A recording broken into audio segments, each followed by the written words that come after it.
प्रभात प्यारे बच्चों, कैसे हैं आप सब। उम्मीद करती हूँ कि आप सभी अपने अपने घरों में तंदुरुस्त होंगे और अपनी ऑनलाइन स्टडी को आप सुचारू रूप से कर रहे होंगे। तो प्यारे बच्चों, आज हम पढ़ेंगे अंतराल भाग 2 के कवि रघुवीर सहाय के जीवन परिचय के बारे में।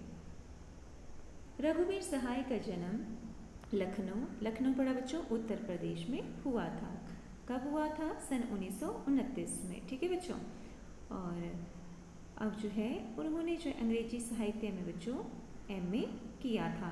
ये जो रघुवीर सहाय थे बच्चों, ये पेशे से जो है पत्रकार थे और आरंभ में उन्होंने प्रतीक में सहायक जो संपादक होते हैं उसमें कार्य किया और फिर वे आकाशवाणी के समाचार विभाग में भी जुड़े रहे। ठीक है।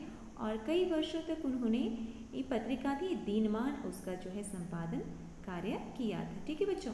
रघुवीर सहाय जो है नई कविता के कवि माने जाते हैं। उनकी कुछ कविताएं जो है अज्ञे द्वारा जो संपादित है दूसरा सप्तक, उसमें भी संकलित है।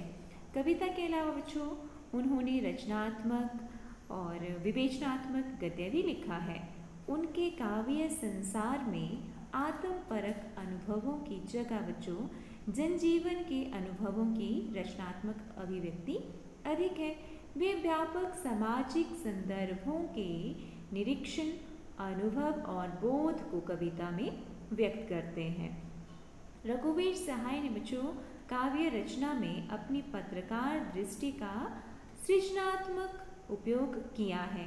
वे मानते हैं कि अखबार की खबर के भीतर दबी और छिपी हुई अनेक खबरें होती है जिनमें मानवीय जो है पीड़ा छुपी होती है। उस छुपी हुई मानवीय पीड़ा की अभिव्यक्ति करना कविता का दायित्व है।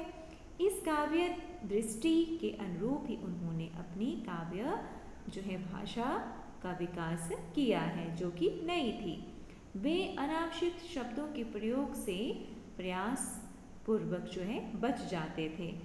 भयाक्रांत अनुभव की आवेग रहित जो अभिव्यक्ति थी वो उनकी कविता का जो है प्रमुख विशेषता रही है।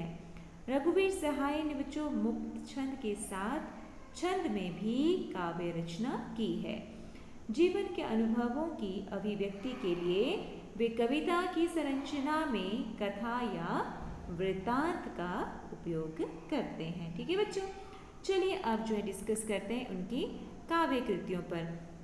तो सीढ़ियों पर धूप में आत्महत्या के विरुद्ध हंसो हंसो जल्दी हंसो लोग भूल गए, ये हैं। ठीक है बच्चों।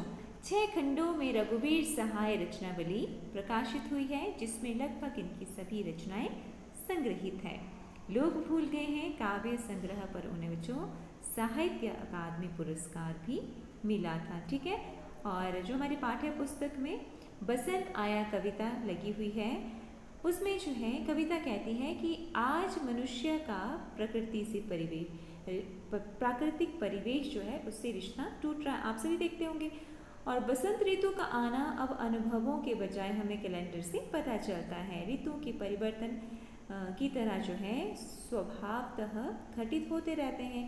ऋतु जब चेंज होती है तो आपको पता है पत्ते झड़ते हैं, कोंपलें फूटती है, हवा बहती है और जो धाक के जंगल है वो दहकते हैं। कोमल भ्रमर जो है अपनी मस्तियों में छूटते हैं पर हमारी निगाह उन पर नहीं जाती है क्योंकि आज की जो हमारी जीवन शैली है उसमें हम इतना व्यस्त हो चुके हैं कि हमें पता ही नहीं चलता है कि कब जो है मौसम परिवर्तित हो जाता है। ठीक है बच्चों।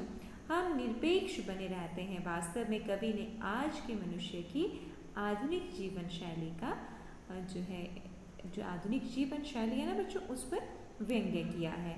इस कविता की भाषा जो है जीवन की विडंबना जो है छिपी हुई है। प्रकृति से अंतरंगता को व्यक्त करने के लिए कवि ने देशज तद्भव शब्दों और क्रियाओं का भरपूर प्रयोग किया हुआ है।